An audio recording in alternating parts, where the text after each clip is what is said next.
dire, j'ai tout le temps une arme blanche sur moi, voilà. Ah ouais. C'est vrai que c'est Oui, c'est interdit. interdit. Hein. Je sais que c'est interdit, mais d'agresser les gens, c'est interdit aussi. Je suis de retour en France depuis 1 an et quelques mois. Ouais, c'est intéressant la vision des. Je n'ai des pas du situations. tout la même façon de me comporter depuis que je suis rentré en C'est-à-dire France. C'est-à-dire qu'en Espagne, je faisais moins attention qu'ici, quoi.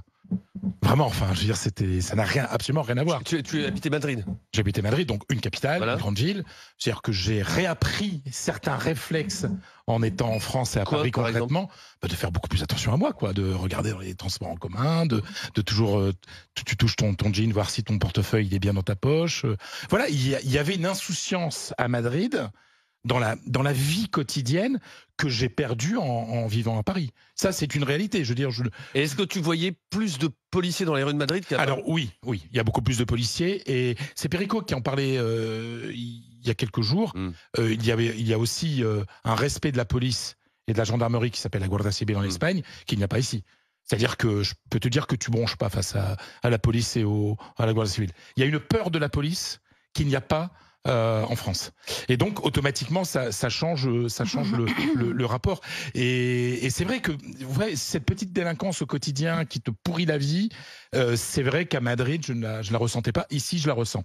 Ensuite, en tant que journaliste et en tant que citoyen, et surtout en tant que journaliste, je parle beaucoup à des policiers. Le problème, c'est la simplification administrative qui a été promise au niveau de l'État, notamment par Nicolas Sarkozy. Il y avait des chiffres aussi, si je ne me trompe pas, sinon Alfred, tu vas vérifier, mais c'est 30% du temps passé. Mais oui, mais c'est pas possible. 30% du temps effectif passé au travail pour un policier est occupé par des tâches administratives. Oui, mais c'est-à-dire que ce 30%-là, il n'est pas dans la rue, hein, il est à son bureau. Et en plus, le problème, c'est qu'il est obligé de bien le faire. Parce que la moindre petite erreur administrative, c'est vice de forme, et donc la personne qui a été prise en flagrant délit peut ne pas se retrouver dans un tribunal à cause de ça. C'est-à-dire que c'est très compliqué. Donc il y a une simplification administrative qui doit être faite pour libérer du temps aux policiers pour qu'ils soient dans la rue, quoi. Donc jamais je n'accuserai les policiers de ne pas bien faire leur travail, même si les chiffres sont officiels, ça vient du ministère de l'Intérieur, etc. Non, c'est que les policiers ne peuvent pas bien faire leur travail. Quelle est votre attitude face à ce sentiment ? Vous faites quoi concrètement ? Moi, disons qu'on va dire, j'ai tout le temps une arme blanche sur moi, voilà. Ah ouais. C'est vrai que c'est interdit. C'est interdit, hein.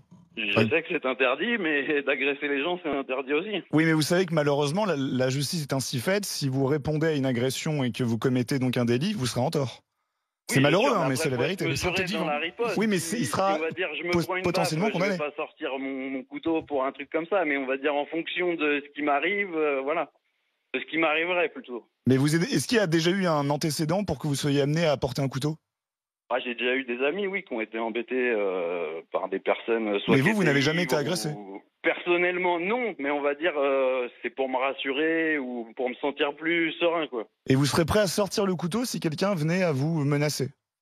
Si on me menace avec quelque chose d'équivalent ou quoi que ce soit, oui, j'hésiterai pas, ça c'est sûr. Mais ça vous rassure d'avoir un couteau ? Oui. Oui. Non, je lui répète que ça se comprend. Non, mais ça se comprend, ça peut le rassurer. Ça reste interdit. Attention. Guillaume, mais attendez, je rappelle que si Guillaume sort son couteau et plante quelqu'un, c'est lui qui sera en tort. On sait, Pierre. Je veux le rappeler. Guillaume, on a tout à fait confiance. Et on est évidemment, Guillaume, vous serez d'accord avec moi, pas là pour mettre en valeur ce que vous faites, voilà.